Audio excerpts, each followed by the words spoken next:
Kelly Powell, CEO at Community Partners of South Florida. So, what was your road to the organization like? So it's been quite an interesting journey. My background is injury prevention, so public health. And I came to the organization almost 16 years ago, running our injury prevention program across Palm Beach County. And during that time, I had the opportunity to work in Qatar a bit and teach in the Middle East about injury prevention. And then I had an opportunity to work with Native Americans and traveling across the United States to reservations to help them as well. And on that journey of the last 15 years with those experiences, it just helped me understand how much opportunity there was for me to take the knowledge I've received and the life experience and be able to lead an organization that's all about empowering communities. What is it like getting to know people from all over? Yeah. I think that's the biggest gift I've had is I have learned so much from so many different people, whether it was from their culture or their backgrounds of their family, and just really also getting to learn their living conditions and how different the world can be and what seems normal to me and the way we should live may not be the same for everyone else. So it's really great to have an opportunity to open your mind and listen and learn from other people and their experiences. So, can you tell me a little bit about the nonprofit? Sure. So, community partners, our whole goal is to change the odds for children and family facing adversity. And the way we do that is we address the most critical needs in the community. So, we're looking at our mental health needs in Palm Beach County as well as our housing needs. And the way we address it is very comprehensive because we know that that intersection between health and housing is very strong. And so what we do is we look at a family or a client and we look at how we can address all their needs. So at the end of their time with us, they have met their own goals. So we take a journey with them. So we do that through, like I said, the mental health and housing, but all through our community programs as well. So we have 27 different programs at our organization. So when you think about comprehensiveness, we're really trying to make sure that we've addressed everything a family comes to us with. Yeah, with mental health help, how important is it to have a support system when you're going through these challenges? Yeah, so I always say if your car doesn't have gas in it, it's not going to move.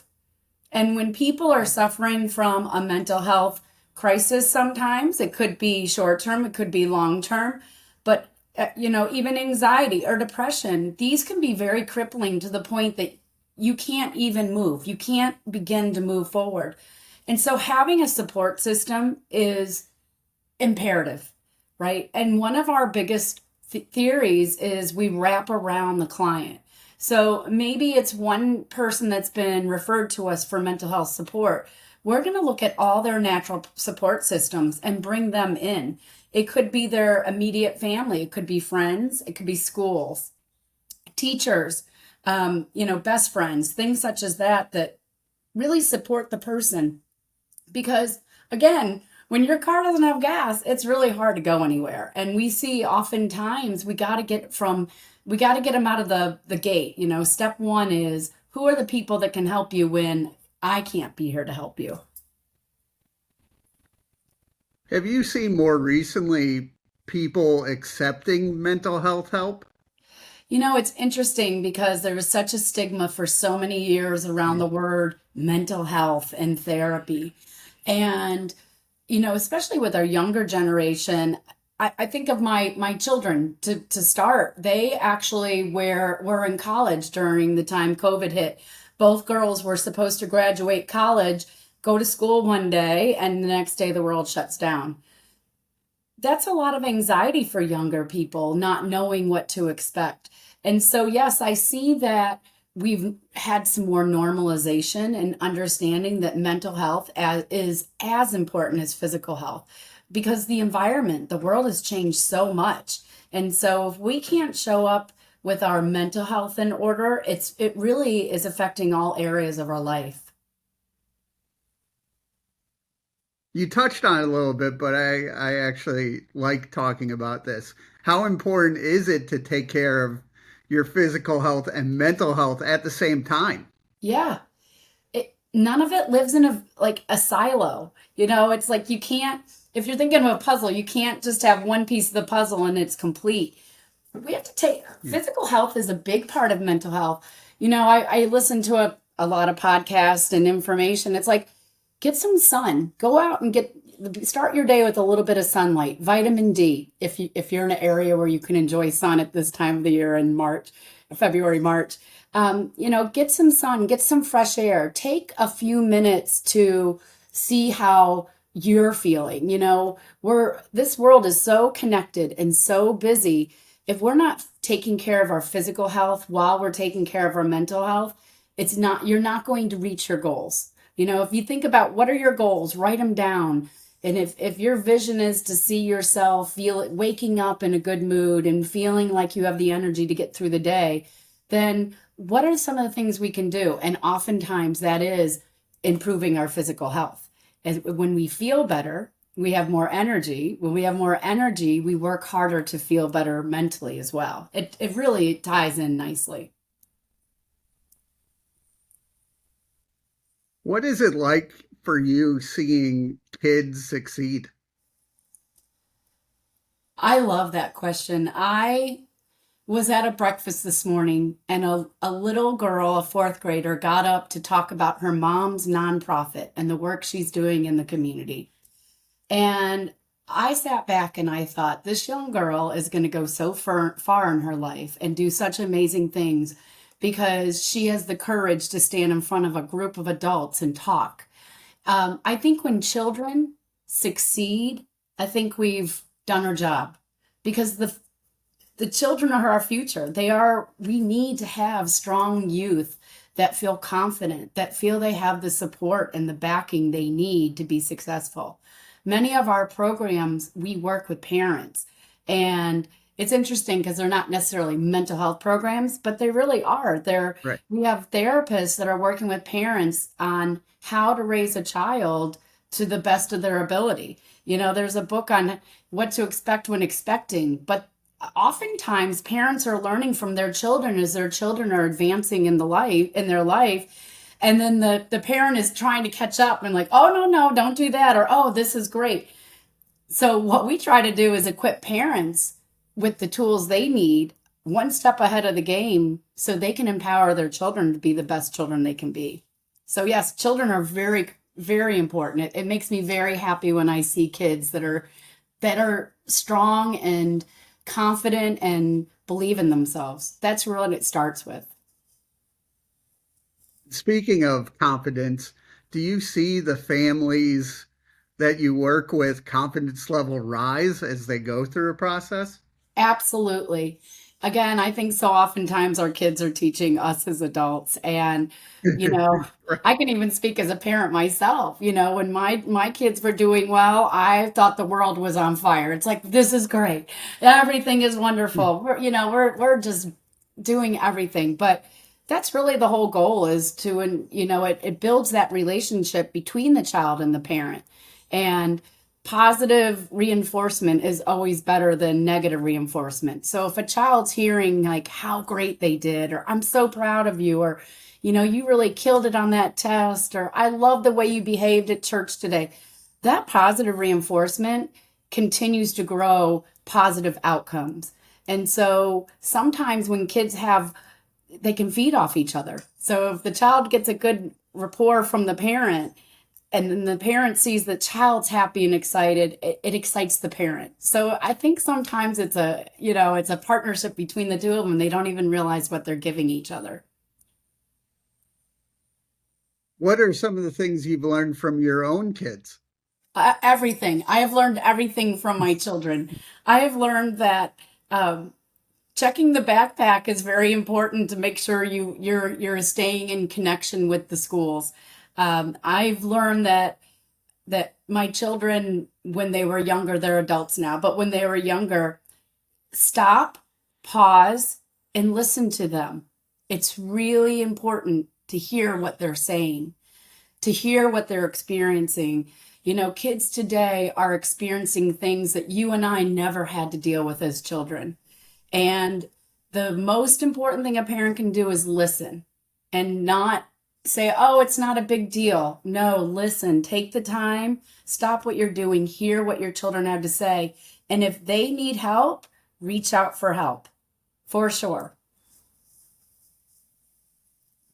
Yeah, that makes me think. I have a 10-year-old and 7-year-old, and it's all new to me what they're going through.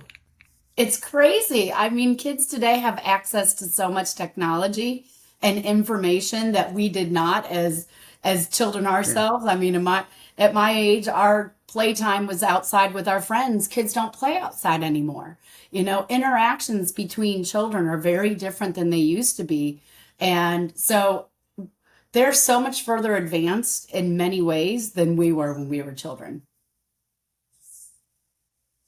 And I was looking at your website, and I saw you have a decent team and board and all that stuff. What is it like working with people that have a similar mission? You know, it's the passion, it definitely drives us across our team. I'm so proud of our leadership team. We have almost 230 full-time employees. So as a nonprofit, that's a very Wow. large agency. And Yeah. my officer and senior leadership team, along with my board, I was talking to someone the other day and I said, we'll get it done. I promise you, we're like a bulldozer. We keep going until we get what we need. And it's because you know, we're challenged, but we're also honored. What a great honor to have the opportunity to look at systems and system work and to ensure that our communities have the mental health support they need for uninsured and underinsured and the ability to have affordable housing in a community that there's so little affordable housing, and that's a crisis nationwide. So Yeah. we really are honored, and it is so incredible to be with so many like-minded people. I will admit, though, we tend to get a little aggressive with each other at times because we're each pushing the next person. You know, we have a responsibility to do what's best for the community, so it keeps us on our toes for sure. You do a lot to help others, but what do you do to help your own mental health? Yeah, you know, so May is Mental Health Month, and we have dedicated the month to our teams, and it's going to be care for the caregivers.